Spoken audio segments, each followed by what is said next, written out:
이혼 후 새 출발을 위해 풀옵션 투룸을 얻어 아파트를 구할 때까지 1년 정도 머물기로 했다. 처음 원룸에 이사하던 날 40대 중반의 주인 아줌마를 만났는데 세련된 외모와 당당한 태도가 나름 괜찮은 사람으로 보였다. 내가 들어갈 202호는 방이 2개에 거실까지 있는 꽤 널찍한 투룸 구조였다. 나이 많은 아저씨가 혼자 월세 계약을 하고 들어오니 그녀는 나에게 여러 가지 질문을 던졌다. 혼자 사세요? 무슨 일 하세요? 고향이 어디예요? 얼마 지나지 않아 그녀도 나처럼 이혼한 지 3년이 되었고 올해 45살로 나보다 7살 많은 돌싱녀라는 사실을 알게 됐다. 주인 아줌마는 성격까지 좋아서 내가 혼자 산다는 얘기를 듣고 나서부터 더 챙겨주기 시작했다. 쓰레기 분리수거부터 시작해 밑반찬도 직접 만들어 건네주며 살갑게 다가왔다. 처음엔 이런 그녀의 호의가 조금 어색하기도 했지만 시간이 지날수록 그 따뜻한 배려가 고마웠고 어느새 그녀가 내 삶의 일부가 되어갔다. 그 뒤로도 주말이면 혼자 사는 내게 이혼한 친구놈 하나가 매번 찾아와 술을 마시고는 했는데 그 친구가 어느 날 야, 너 혼자 사니 외롭지 않냐? 내가 괜찮은 여자 소개시켜 줄게라고 하더라. 내가 웃으며 너가 뭔 재주로 나한테 여자를 소개해 준다는 거냐? 며 비웃었지만 며칠 뒤 그 친구는 여자 꼬시러 가자며 기어이 나를 클럽으로 데리고 갔다. 친구야, 딱 하루만 내 말대로 해봐. 좋은 일 생길 테니까. 믿져야 본전이라는 생각에 친구의 말을 따르기로 했다. 클럽에 들어가자마자 양주와 안주로 테이블이 세팅되고 5분도 안 되어 웨이터가 40대 초반으로 보이는 여성을 데리고 왔다. 여자는 내 옆자리에 앉았고 슬쩍 얼굴을 보는데 순간 놀라고 말았다. 처음엔 얼굴을 제대로 보지 않았는데 눈이 마주치는 순간 우리는 동시에 얼어붙었다. 바로 내가 이사온 원룸의 주인 아줌마였던 것이다. 이런 곳에서 만나니 당황스럽고 어색했지만 그녀는 먼저 다가와 웃으며 아저씨, 이왕 이렇게 만난 거 오늘 기분 좋게 한번 놀아봐요. 그녀는 웃으며 내게 가까이 다가왔고 살짝 취기가 오른 얼굴로 장난스레 나를 쳐다봤다. 처음엔 그냥 농담인 줄 알았는데 그녀의 눈빛은 그리 가볍지 않았다. 내가 약간 망설이자 그녀는 바로 부드러운 말투로 나를 달래듯 말했다. 왜 그래요? 어차피 우리 둘 다 혼자잖아. 이왕 여기서 마주친 거 이런 기회가 또 있겠어요? 그러면서 슬쩍 내 팔을 툭 치며 덧붙였다. 클럽까지 온 거면 아저씨도 좀 놀고 싶은 거 아니에요? 그녀의 태도는 지나치게 대담하지도 그렇다고 너무 억지스럽지도 않았다. 말 한마디 한마디에 묘하게 설득력이 있었고 이상하게도 거부할 마음이 들지 않았다. 글쎄요. 그렇게까지 얘기하니 마다할 이유가 없네요. 내가 말하자 그녀는 만족스러운 듯 미소 지었다. 그렇죠? 그러니까 오늘은 걱정하지 말고 그냥 편하게 즐겨요. 그녀는 그 말과 함께 잔을 들어 올렸다. 우리 오늘만큼은 복잡한 생각 다 잊고 기분 좋게 놀아봐요. 사실 아저씨처럼 젊은 남자랑 이렇게 만난 것도 오랜만이네요. 오늘은 내가 아저씨 책임질게요. 그녀가 다소 도발적인 미소를 지으며 내게 다가왔다. 그 말에 나는 순간 심장이 두근거리며 긴장감이 스멀스멀 올라왔다. 눈앞에 앉아 있는 사람은 내가 이사온 원룸의 주인 아줌마였고 이런 상황에서 마주하게 될 줄은 전혀 상상도 못했던 터라 순간적으로 어찌해야 할지 몰랐다. 책임을 진다고요? 내가 살짝 당황한 듯 되묻자 그녀는 술 기운이 올라온 얼굴로 천진난만한 웃음을 지으며 말했다. 왜 부담스러워요? 아저씨도 나쁘진 않은 것 같은데 오늘만큼은 나한테 맡겨봐요. 그녀의 태도는 대담하면서도 자연스러웠다. 장난 같으면서도 진심이 느껴졌고 마치 나를 안심시키려는 듯 했다. 왠지 모르게 가슴이 설레기 시작했다. 이미 술에 취해 있던 그녀는 계속 장난스럽게 나를 챙기고 그런 그녀의 행동이 이상하게도 싫지 않았다. 그렇게 자연스럽게 대화를 나누며 시간을 보내다가 클럽을 나와 2차로 한적한 바에 들어갔다. 조명이 은은하게 비치는 그곳은 클럽의 시끄러움과는 달리 조용하고 아늑한 분위기였다. 우리는 각자 술을 한 잔씩 더 주문하고 테이블에 앉았다. 처음엔 다소 어색한 침묵이 흘렀지만 잔을 몇 번 기울이자 조금씩 편안한 대화가 이어졌다. 주인 아줌마는 묘하게 피곤해 보이는 듯했다. 그러다 갑자기 한숨을 내쉬며 내게 말했다. 아저씨, 요즘 혼자 사는 게 참 외롭네요. 아저씨도 제 마음 잘 알겠죠? 그녀의 말에 나도 고개를 끄덕이며 술잔을 들어 올렸다. 그럼요. 나도 사실은 요즘 너무 힘드네요.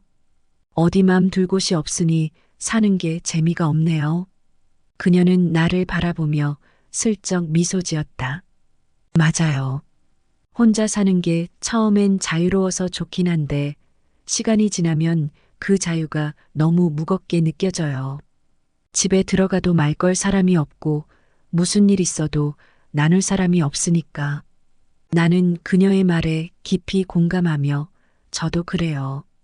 혼자 있는 시간이 너무 많아지니까 점점 무감각해지더라고요. 그래서 이렇게 친구랑 클럽이나 나와보는 거지. 별다른 기대 없이. 그녀는 고개를 끄덕이며 술을 한 모금 마신 뒤 조용히 말했다. 우리 서로 외롭잖아요. 뭐, 이왕 이렇게 만났으니 외로울 때만이라도 친구가 되어주면 어떨까요? 특별한 관계는 아니어도 그냥 술친구 정도는 되어줄 수 있잖아요. 그 순간 그녀의 눈빛은 진지했고 나도 그 말에 깊이 빠져들었다. 사실 혼자라는 것의 무게를 알고 있는 두 사람이었기에 그 제안은 더없이 현실적이고 따뜻하게 다가왔다. 그거 나쁘지 않네요. 그럼 우리 심심할 때 만나는 친구로 지내는 것도 좋죠. 부담도 없고 그냥 서로 도와주면서 지내는 거죠. 그녀는 그 말에 미소를 지으며 잔을 들어 올렸다. 좋아요. 그럼 친구로 지내보아요. 그날 밤 우린 서로에게 큰 기대를 하지 않으면서도 묘한 위로를 찾은 느낌이었다. 그저 서로의 외로움을 덜어줄 친구로서 시작했지만 그 순간부터 우린 더 이상 남이 아니게 되었다. 나는 30대 후반의 평범한 직장인이다. 두 아이의 아빠로서 남부럽지 않게 살진 않지만 남에게 손 벌릴 일 없이 그럭저럭 먹고 사는 편이었다. 부모님 덕분에 신혼 초부터 아파트는 마련되어 있었기에 경제적으로는 크게 어려움도 없었다. 하지만 지난 10년간의 결혼 생활을 돌이켜보면 행복한 날보다는 불행한 날이 더 많았다. 더 일찍 깨달았더라면, 여자의 본성을 좀 더 일찍 알았더라면 내 결혼 생활은 지금처럼 어긋나지 않았을 것이다. 내 불행의 근원은 바로 내 아내였다. 외모가 예쁘고 몸매가 좋은 아내는 남자를 너무 밝힌 나머지 결혼 후에도 참지 못하고 결국 다른 남자와 바람이 났다. 우린 연애 결혼을 했고 연년생으로 아이 2명을 낳았다. 그러나 아이들이 유치원을 다니고 아내가 여유를 가지기 시작하면서부터 아내의 본성이 드러나기 시작했다. 어머니 역시 젊은 시절 바람을 피워 이혼당했다는 소문도 얼핏 들은 적이 있다. 사실 아내는 대학 시절부터 군대 간 남자친구를 배신하고 바람을 피운 적이 여러 번 있었다.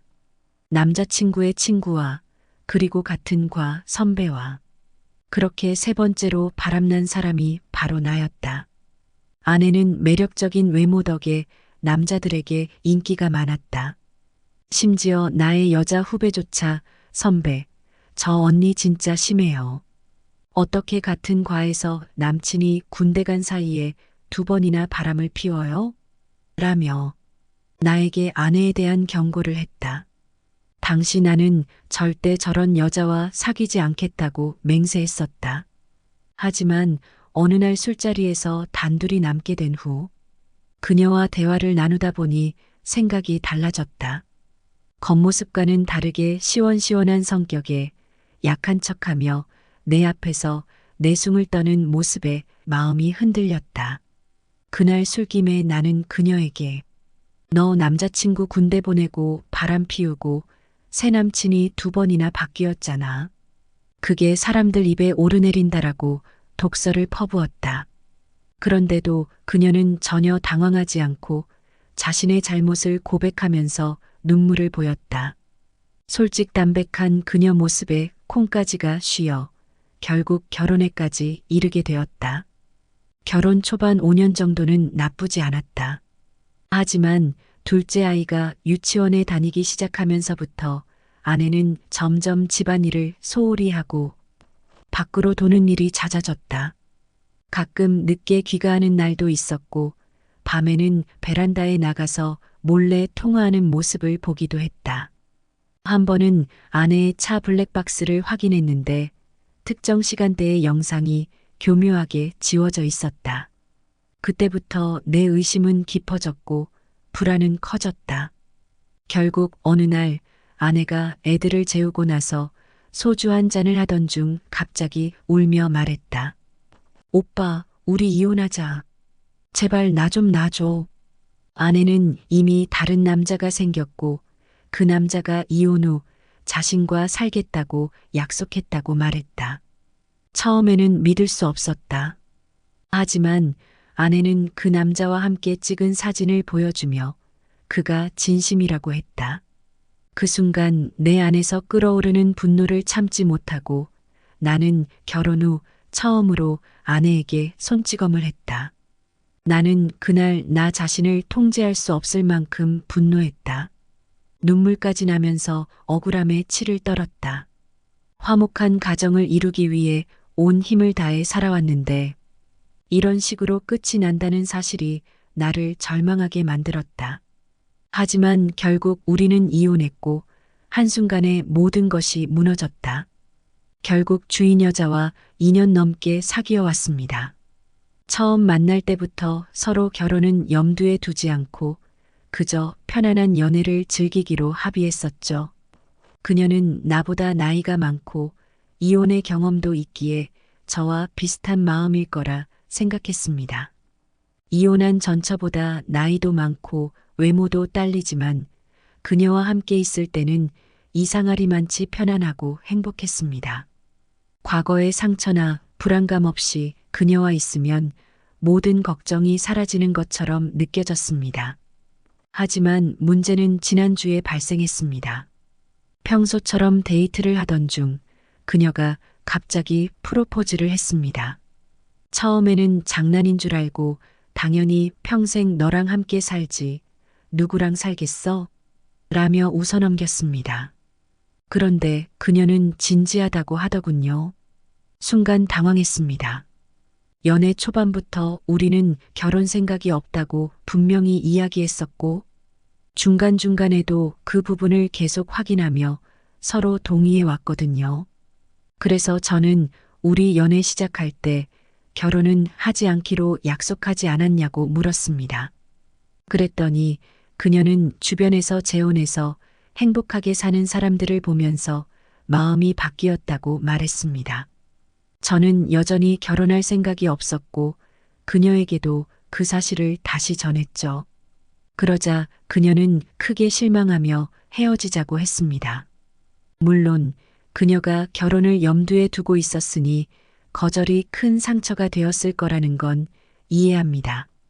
그런데 문제는 그녀가 저를 원망하기 시작했다는 점입니다. 그럴 거면 왜 2년이나 만났냐? 너는 사람을 가지고 논 거 아니냐? 내가 쉽게 결혼을 결정한 줄 아느냐며 오만 가지 소리를 다 들었습니다. 제가 그녀에게 명확하게 결혼할 의사가 없다고 수차례 말해왔고 그녀도 동의했기에 지금의 상황이 이해가 되지 않았습니다. 결국 분위기는 급격히 나빠졌고 그 후로 그녀는 연락이 없습니다. 상처를 준 것 같아 미안한 마음도 들지만 제가 정말 잘못한 걸까요? 우리는 서로 합의까지 봤던 사안인데 이제 와서 저를 탓하는 것이 온당한 일인지 모르겠습니다. 이대로 우리 관계는 끝나는 걸까요?